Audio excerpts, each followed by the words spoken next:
Hello, friends. On behalf of Team Mist, I have the proud privilege to welcome Dr. Lakshya Swami with me. He is a proud achiever of Mist. He cleared his FMG exam in January 2023 with 158 marks. He is a graduate of Jiangsu Medical University, China. Lakshya, many many congratulations सबसे पहले. Thank you sir. और कैसी रही ये journey और क्या किया है यार मतलब इतना अमेजिंग रिजल्ट लेके आए हो what did you sir it was a hectic journey actually for me. पर मैंने एक चीज़ ये ध्यान रखी कि जैसा आप लोगों ने टीचर्स ने हमारे को बताया था कि कंसिस्टेंसी हमेशा मेंटेन रखनी थी। तो मैंने कभी भी किसी भी सब्जेक्ट को जब क्लासेस हो जाती थी उसके बाद मैंने ऐसा नहीं करा कि जो पढ़ाया गया है उसको मैं लैग कर दूँ। मैंने हमेशा उसको कंसिस्टेंटली मैंने उसको स्टडी करा। मैंने हर 7 डेज में उसका रिवीजन करा। और उसके बाद जब एग्जाम्स या फिर अपने जो वीकली एग्जाम्स होते थे उसमें मैंने वापस से एक थर्ड रिवीजन दिया। तो उससे मेरे को जो रिवीजन की वजह से जो मेरे माइंडसेट बन गया था उस टॉपिक के लिए, तो एक लाइन टू लाइन मेरे को वो चीज़ क्लियर हो गई थी। तो मतलब कंटिन्यूअस रिवीजन आप लगातार कर रहे हैं हाँ जी। वैसे मैं एक चीज़ पूछना चाहता हूँ बिकॉज कैसा है कि वी ऑल नो कि course is very hectic Yes. ठीक है और क्लासेस भी कई बार बहुत लंबी चलती हैं हम्म। तो यार आप मैनेज कैसे करते थे इस चीज़ को कि मान लीजिए सुबह 9 बजे आप क्लास में गए 7:30 8 बजे तक क्लास खत्म हुई उसके बाद जैसे तुमने बोला कि सर मैं ना 6 7 दिन बाद एक बार दोबारा उसको देख लेगा तो how did you use to manage that कि मतलब ये कैसे होता सर एक्चुअली जो फुल डे में जो टीचर्स पढ़ाते हैं उसमें ये होता है कि टीचर्स आपको एक एक चीज़ एक एक पॉइंट बताते हैं, उसका एक्सप्लेनेशन देते हैं। लेकिन जब आपने वो चीज़ समझ ली है तो आपको उसको रिवाइज करने में इतना ज़्यादा टाइम नहीं लगता है। तो आपको मैक्सिमम जो एक दिन की क्लास होती है उसमें 2 to 3 आवर्स आपको मैक्सिमम चाहिए। आपको एक क्विक रीडिंग देनी है उसकी।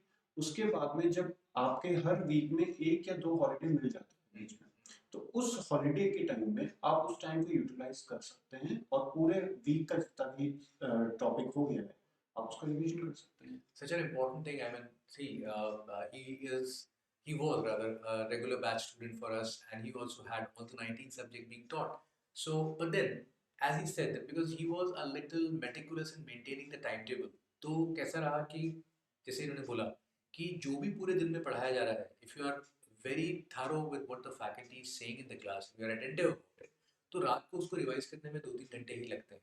And then sometimes during a week you will get a holiday or maybe in a month you will have 2 3 holidays and one holiday per week approximately average आ जाता है तो उसमें आप पूरे वीक का सब्जेक्ट को रिवाइज कर सकते हैं and as he said at the start that consistency has been his main forte as to which because of which he was able to clear the exam so very good लक्ष्य मतलब कुछ ऐसा था जो तुमको लगा कि ये जो चीज़ मैंने फॉलो करी या ये जो पैटर्न मैंने फॉलो करा ये मुझे you know on the other side of the line लेके चला गया सर मैंने एक चीज़ नोटिस करी because of my previous attempts. मैंने ये नोटिस करा कि आप जब क्लासेस शुरू होती हैं तब से ही आप अपना एक शेड्यूलिंग बना लें।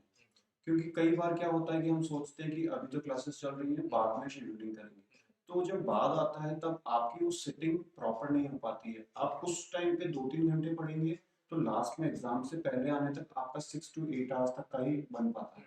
लेकिन आप अगर बिगनिंग से शुरू कर देते हैं वो चीज़ तो on the time when exams are there आपको वो क्लासेस हो जाती हैं तो आपकी सिटिंग 12 to 15 आवर्स इजीली हो जाती है क्योंकि आपकी एक सिटिंग हैबिट हो जाती है। तो मेरे लिए वो चीज़ बड़ी काम आई।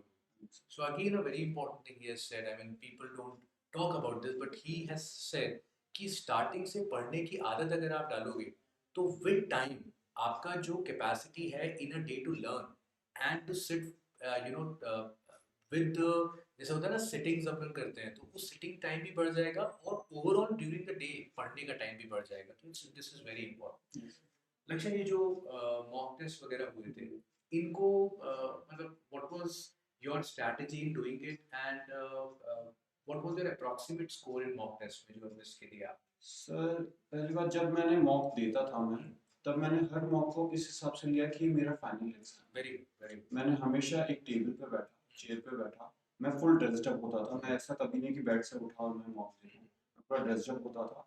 उसके बाद में मैं लैपटॉप पे माउस लगा के उस पे मैं पूरा मॉक टेस्ट देता था। उसके अलावा मैं शेड्यूलिंग उस दिन की ऐसे ही रखता था कि मेरे को जैसे एग्जाम डे पे रहेगा मेरा। बिल्कुल और उसके अलावा मेरा एवरेज स्कोर 175 to 180 के बीच में कर लेगा आ जाता चलो वेरी गुड। एंड कोई ऐसी चीज लक्ष्य जो जैसे होता है ना कि पेपर देते हुए आपने कोई चीज फील करी हो जो आप अपने अपकमिंग फ्रेंड्स जूनियर्स कलीग्स को बताना चाहते हैं, जो उनको ध्यान रखने की जरूरत है कि यार पेपर के टाइम पे ना इस चीज का ध्यान बहुत ज्यादा रखना होता उसमें मैं ये कहना चाहूँगा सर कि क्या होता है ना कि आपको जो चीज़ नहीं आती है, है। आप उस पे फ़ोकस ज़्यादा करते हो और जो आता है, आप उसको कैजुअली ले लेते हो। बिल्कुल बिल्कुल। तो उसमें क्या होता है कि जब जैसे एक 4 लाइन का क्वेश्चन है सर्जरी का, तो आप जब उसकी यूँ आपने एक टॉपिक देखा कि हाँ, ये मेरे को आता है, आपने ऑप्शन में देखा और आपने लगा दिया। आपने क्लियरली उस क्वेश्चन को पूरा पढ़ा नहीं, क्योंकि आपने पूरा पढ़ा नहीं तो हो सकता है वो लास्ट में कुछ और चीज़ पूछ रहा हो। ऐसा मेरे साथ बहुत बार होता था और रिग्रेट होता था जब मैं बाद में रिजल्ट देखता था। क्योंकि वो एक वर्ड था जो पूरे क्वेश्चन का मीनिंग चेंज कर रहा था और मैंने गलत आंसर लगा दिया था। तो ये सिली मिस्टेक्स आते हुए सब्जेक्ट, क्योंकि जो नहीं आता है उसमें तो कुछ भी कर लो वो नहीं आता, लेकिन जो आता है उसमें सिली मिस्टेक ना हो उसका सवाल था। So, I mean, again, a very important point he has made. And I mean, this so many important things you are saying, Lakshay, that, in the exam, this is a very common thing we all do it, that whatever we don't know, we are running behind it and we are very, cautiously reading that question because we want to get the answer. But any question coming from a topic which we know, we become casual for it. कि अरे ये तो आता है हमको. And that is the place where you're making more silly mistakes. So what he said was that read the question properly and every question has got an equal weightage in the exam. तो अगर कोई favorite subject से question नहीं आ रहा है तो उसमें time wastage नहीं करनी है. जो समझ में आया मार्क कीजिए and move on to the next question and read every question carefully. So लक्ष्य जब रिजल्ट देखा आपने इस दिन कहाँ थे? पापा मम्मी आसपास थे? मम्मी पास में थी, हम किसी रिलेटिव्स के घर पे गए हुए थे, तो एकदम से मेरे को पॉपअप हुआ कि रिजल्ट आ गया, तो मैंने लिस्ट खोली। तो जब मैंने मेरे रिजल्ट पे गया तब आई वाज लाइक ये कंफ्यूजिंग हो रहा है, इसको देखना पड़ेगा। मैंने जूम इन करा, जूम इन जूम आउट, मैंने 4 बार जूम इन जूम आउट करा। फिर मैंने मेरी मम्मा को फ़ोन दिया कि मम्मा एक बार देखो, मेरे को लगता है पास हो गया। मम्मा ने फ़ोन देखा और mama started crying and it was like mama आज भी मेरे को ये चीज़ बोलते हैं कि मेरे को ज़िंदगी में 2 बार खुशी हुई है, एक जब तू पैदा हुआ था और ये result. Wow, it's been I a mean, proud moment. it's such a proud moment. I mean, for a son, I mean, listening to this from the parent, I mean, this is the biggest reward, biggest Yeah. gift of your hard work. Yeah. Even I would say that being passed is not such a gift, but your mother telling you that you passed, and it is such a proud moment for her. And that's the biggest gift you can have. एक ही चीज और बोलना चाहेंगे लक्ष्य कि this is just the start Yes. And it's just the beginning. रुकना नहीं है. Yes. Keep working hard. बिल्कुल। And thank you for making us proud and everyone around you proud. And from the entire team, we wish you good luck for Thank your you, sir. future. Thank you, sir. God bless you.